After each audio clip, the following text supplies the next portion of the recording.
Good morning, everyone, and thanks for waking up with me on Up with India. Today is Tuesday, October 6th, 2020, and here's your morning update. In local news, Delaware Health and Social Services released COVID-19 guidance for communities and families to stay safe this Halloween, noting that there are many ways to celebrate fall this year, including safe Halloween activities. The department shared that any individuals who have recently tested positive for COVID-19 and who are currently isolating from others, as well as those individuals who have recently been exposed to a person with COVID 19, should not participate in any in person Halloween festivities and should not give out candy to trick or treaters. Many traditional Halloween activities can be high risk for spreading viruses. The department shared that if you choose to take part in some traditional Halloween activities, make sure to modify the activities and take precautions to lower risk. Traditional door to door trick or treating, in which treats are handed out to each child, should not take place this year and need to be avoided. Trunk or treat events should not be conducted unless there is a process in place to maintain social distancing between families and enforce the use of non costume mask face coverings. Larger events, more than 250 people, require a plan to be approved by DPH. Plans may be submitted to HSP contact at delaware.gov. All indoor activities with people outside of your household should be avoided, including any indoor parties like costume parties, indoor haunted houses, unless they have proper precautions in place. Larger attractions, more than 250 people, must have a DPH approved plan. Avoid high risk activities where face coverings and other requirements are not enforced. People involved in gatherings or activities that are not in compliance with current restrictions may be at risk for penalties or administrative actions. In more news, a virtual public safety committee meeting will be held October 12th, 2020 at 5 o'clock p.m. Items on the agenda include a resolution approving the Office of Emergency Management's grant application to the Delaware Emergency Management Agency for funds allocated pursuant to the 2020 Homeland Security Grant Program, and a presentation on group violence intervention by Bobby Cummings. Members of the public can watch via Zoom or by dialing 929-205-6099.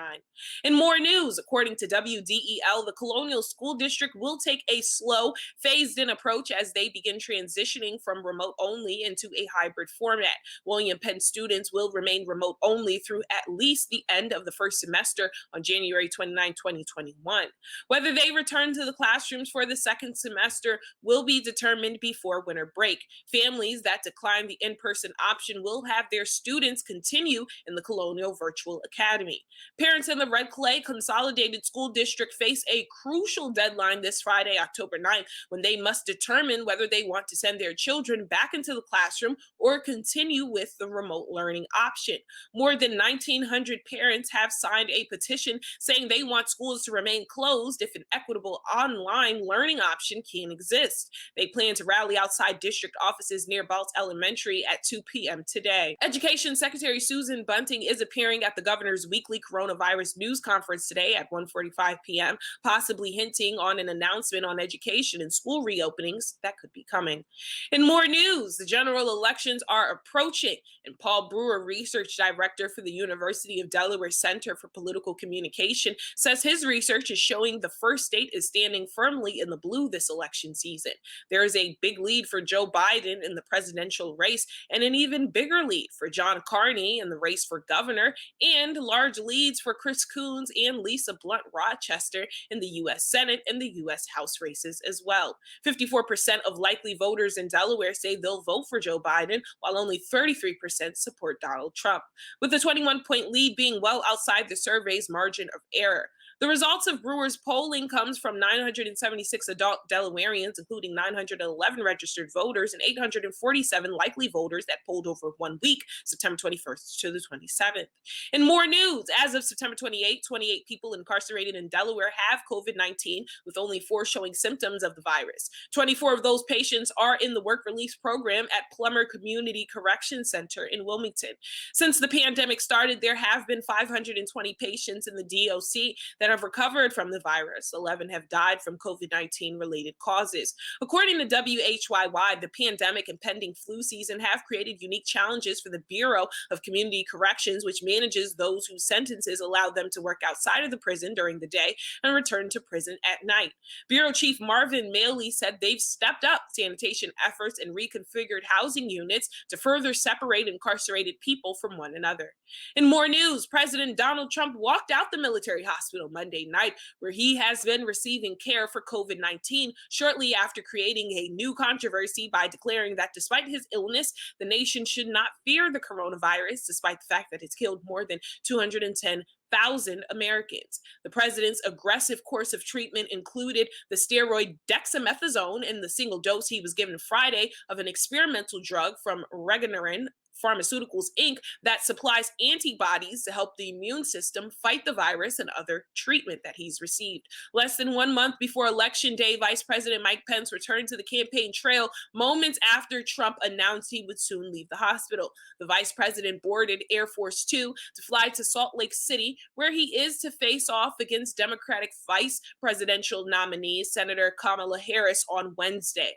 In more news, ACLU of Delaware, the Delaware Campaign for Smart Justice, and the Game Changers have relaunched the Vote Smart Justice campaign for 2020 with a focus on police reform for this year's election. The coalition, which represents community leaders, advocates, and those directly impacted by police, developed a reform platform that includes increasing transparency, reforming and curtailing use of force, holding law enforcement accountable when they violate people's rights, ending invasive police practices that primarily target people of color. The Vote Smart Justice Coalition has posed questions related to these reforms to every candidate for mayor, city council, and treasurer, and posted the results on votesmartjusticede.org. In addition to publicizing this information for voters, Vote Smart Justice Coalition will be reaching out directly to voters to make sure that they cast an informed vote. The Game Changers, an organization of Delawareans who have been impacted by criminal justice system, will lead door-to-door canvassing, text and phone calls to Wilmington voters to educate and empower them to cast their ballot in the upcoming elections. What are your thoughts on today's news? Make sure to comment below, like and share on Facebook and Instagram at WITN22Wilm.